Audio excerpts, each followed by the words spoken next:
എവിടെയോ ഓരോ രാജ്യങ്ങൾ മത്സരിക്കുന്നത് കണ്ടിട്ട് നമ്മുടെ നാടുകളിൽ കൂറ്റം ഫ്ലെക്സുകളാണ് എൻ്റെ പ്രിയമുള്ളവരെ ഉയർന്നിട്ടുണ്ടായിരുന്നത്.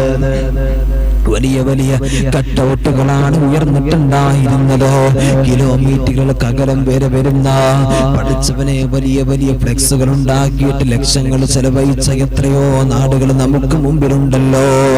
അല്ലാഹുവേ പഠിച്ചവനെ ദൂർത്തെന്ന് പറയുന്ന ഏറ്റവും വലിയ പ്രശ്നങ്ങൾ നമ്മുടെ സമൂഹം ഇങ്ങനെ കൊണ്ടു നടക്കുകയാണ്. മക്കളെ, ഫലസ്തീനിന്റെ മണ്ണിലേക്കൊന്ന് ചിന്തിച്ചു നോക്ക്. ഒന്നും വേണ്ട, നമ്മുടെ കേരളത്തിൽ തന്നെ വയനാട് ചൂരൽ മലനങ്ങൾ മറന്നിട്ടില്ലല്ലോ. എന്തിനാ പറയുന്നത്? ഇപ്പൊ വരെ അവിടെ വല്ലാത്ത ദുരന്തമല്ലേ കണ്ടുകൊണ്ടിരിക്കുന്നത് എൻ്റെ പ്രിയമുള്ളവരെ. അല്ലാഹുവേ, മണ്ണിടിച്ചിലും ജനങ്ങളെ ഹോസ്പിറ്റലിലാകുന്നതും മണ്ണിടിഞ്ഞ് വരുന്നതുമൊക്കെ നമ്മുടെ കൺമുമ്പിൽ നമ്മൾ കണ്ടവരാണ്. ഇന്നും വയനാട്ടുകാർ വല്ലാത്ത ഭീതിയിലാണ്, പ്രശ്നത്തിലാണ് കഴിയുന്നത്. അല്ലാഹുവേ, അവർക്കൊരു സഹായത്തിന് വേണ്ടി പോലും നമ്മളാരും പണം ചെലവഴിച്ചിട്ടില്ലല്ലോ. എന്നാൽ എവിടൊക്കെയോ കിടക്കുന്ന ഫുട്ബോൾ ആരാമങ്ങൾക്ക് വേണ്ടിയിട്ട് നമ്മളിവിടെ കണ്ണീരൊഴുക്കുകയാണല്ലോ. നമ്മളിവിടെ ഇവിടുന്ന് ചാടിക്കളിക്കുകയാണല്ലോ. വണ്ടികൾ കത്തിക്കുകയാണല്ലോ. പടച്ചവനെ, ഇവിടെ പ്രശ്നങ്ങൾ ഉണ്ടാക്കുകയാണല്ലോ. തല്ലി നടക്കുന്ന എത്രയെത്ര ആളുകളാ നമ്മൾ കണ്ടത്. കളിയുടെ പേരും പറഞ്ഞിട്ട് അവിടുന്ന് തല്ലി നടക്കുന്നത് നമ്മൾ കണ്ടതാണല്ലോ. എന്റെ പ്രിയമുള്ളവരെ, ഇന്ന് ലോകകപ്പ് കഴിഞ്ഞു. അവിടെയും നമ്മൾ ചില കാര്യങ്ങൾ മനസ്സിലാക്കണം എൻ്റെ പ്രിയമുള്ളവരെ. ഇന്ന് സ്പെയിൻ എന്ന് പറയുന്ന രാജ്യത്തിന്റെ വിജയം നമ്മളെല്ലാവരും കണ്ടു. അതൊരു രാജ്യത്തിന്റെ വിജയം മാത്രമല്ല, അതൊരു രാജ്യത്തിന്റെ വിജയം മാത്രമായിട്ട് നമുക്ക് ഒതുക്കാൻ കഴിയുന്നതല്ല എൻ്റെ പ്രിയമുള്ളവരെ. ബെഞ്ചമിൻ നെതന്യാഹു എന്ന് പറയുന്ന ഏറ്റവും വലിയ ഈ ലോകത്തെ മുഴുവനും കാർന്ന് തിന്നാൻ കൊടുത്താൽ അവന്റെ പല്ല് കൊണ്ട് നിഷ്ഠൂരമായി കാർന്ന് തിന്നാൻ വരെ ആഗ്രഹിക്കുന്ന, മുസ്ലിം സമുദായത്തെ മുഴുവനും കൊന്നെടുക്കാൻ വേണ്ടി കാത്തു നിൽക്കുന്ന അവന്റെ ആഗ്രഹം ഒരേ ഒരു ടീം ജയിക്കണമെന്നായിരുന്നല്ലോ, അർജന്റീന ജയിക്കണമെന്നായിരുന്നല്ലോ. പക്ഷേ ഇന്ന് സ്പെയിനിന്റെ ഏറ്റവും വലിയ വിജയം കടന്നു വന്നപ്പോ അല്ലാഹുവേ, ലോകം മുഴുവനും ഇന്ന് സന്തോഷിക്കുകയാണടാ. ഫലസ്തീനിന്റെ മക്കള് സന്തോഷിക്കുകയാ. കാരണം അവൻ ഫലസ്തീനിനെ കൊന്നൊടുക്കാൻ കടന്നു വന്ന ഏറ്റവും വലിയ കാട്ടാളനാ.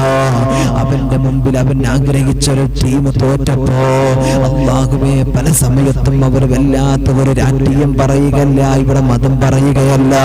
പക്ഷേ ഇന്ന് നടക്കുന്ന ചില യാഥാർത്ഥ്യങ്ങളായി എന്റെ പ്രിയമുള്ളവരെ വിളിച്ചു പറയുന്നത്, ഇന്ന് സൈനിസ്റ്റ് അനുകൂലികളായി കടന്നു വന്നവർ മുഴുവനും ഇന്ന് അർജന്റീനയെ പിന്തുണച്ചപ്പോ എന്റെ പ്രിയമുള്ളവരെ, അവർ ആഗ്രഹിച്ചു പോയിരുന്നത് ആ ഒരു കളിക്കാര് ജയിക്കണമെന്നായിരുന്നല്ലോ. ഇവിടെയോ നമ്മുടെ നാട്ടിലും ചില സംഖ്യ കൂട്ടങ്ങൾ ഉണ്ടായിരുന്നു. അവർക്കും ഇതൊരു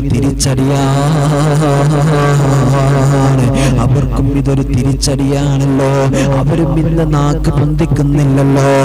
എന്റെ പ്രിയമുള്ളവരെ, ഇന്ന് സ്പെയിൻ എന്ന് പറയുന്ന ഏറ്റവും വലിയ രാജ്യം വിജയിച്ചുകൊണ്ട് കടന്നു വരുമ്പോ നമ്മൾക്ക് അഭിമാനം കൊള്ളുകയാണ്. ഫലസ്തീനിന് വേണ്ടി ശബ്ദിച്ച ഒരേ ഒരു രാജ്യമാണല്ലോ. യൂറോപ്പിലെ രാജ്യങ്ങളില് എടുത്തു നോക്കിയാൽ ഒരൊറ്റ രാജ്യമാണ് അന്ന് എന്റെ പ്രിയമുള്ളവരെ, ഫലസ്തീനിന്റെ മക്കൾക്ക് വേണ്ടിയിട്ട് അവിടുന്ന് ശബ്ദിച്ചിട്ടുള്ളത്. ആ ഒരു രാജ്യത്തിന്റെ പ്രധാനമന്ത്രി അവിടുന്ന് പറഞ്ഞ കാര്യം എന്തെന്നറിയോ? ഫലസ്തീനിൽ നടക്കുന്നത് കൂട്ടക്കുരുതിയാണ്. പാവപ്പെട്ട മക്കളെ കൊന്നൊടുക്കുകയാണ്. പാവപ്പെട്ടവരെ സ്ത്രീകളെ ബലാത്കാരം ചെയ്യുകയാണ്. അവരെ കൊന്നൊടുക്കാൻ അനുവദിക്കില്ല. അവർക്ക് വേണ്ടി നിങ്ങൾ പടച്ചവനെ, നിങ്ങളെ ആയുധങ്ങൾ നിങ്ങൾ ഉപയോഗിക്കരുത്. അവൾക്കെതിരായിട്ട് നിങ്ങൾ ഉപയോഗിക്കരുതെന്ന് അതാ പടച്ചവനെ ബെഞ്ചമിൻ നെതന്യാഹുവിന്റെ മുഖത്ത് നോക്കിയിട്ട് അവിടുന്ന് വിളിച്ചു പറയാൻ ധൈര്യം കാണിച്ച മന്ത്രിയാണ്, അവിടുത്തെ നേതാവാണ് തന്നെ ആ രാജ്യം ഭരിക്കുന്നത്. അതുകൊണ്ട് ഇന്ന് ആ രാജ്യത്തിന് വലിയ അനുമതി ലോകം മുഴുവനും കൊടുത്തിരിക്കുകയാ. എന്റെ പ്രിയമുള്ളവരെ, അത് അംഗീകരിക്കാൻ പറ്റില്ല എന്ന് പറഞ്ഞ ഒരു ഭരണാധികാരിയാണ് ഇന്ന് എന്റെ പ്രിയമുള്ളവരെ സ്പെയിൻ എന്ന് പറയുന്ന ആ ഒരു രാജ്യം ഭരിച്ചുകൊണ്ടിരിക്കുന്നത്.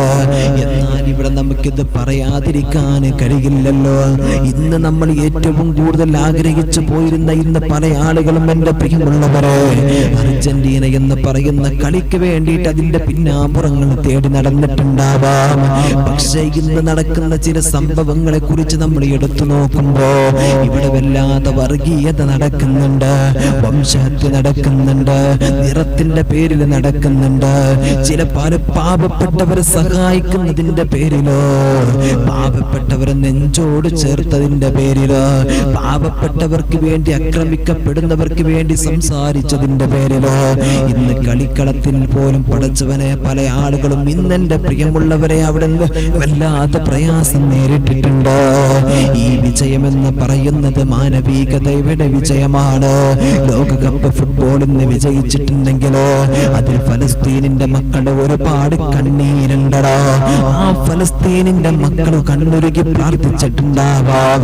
ഞങ്ങൾ ആക്രമിക്കുന്നവന്റെ ആഗ്രഹം നടക്കാൻ പാടില്ല, അവന്റെ സന്തോഷങ്ങൾ തല്ലിക്കെടുത്തണമെന്ന് പ്രാർത്ഥിച്ചിട്ടുണ്ടാവാം.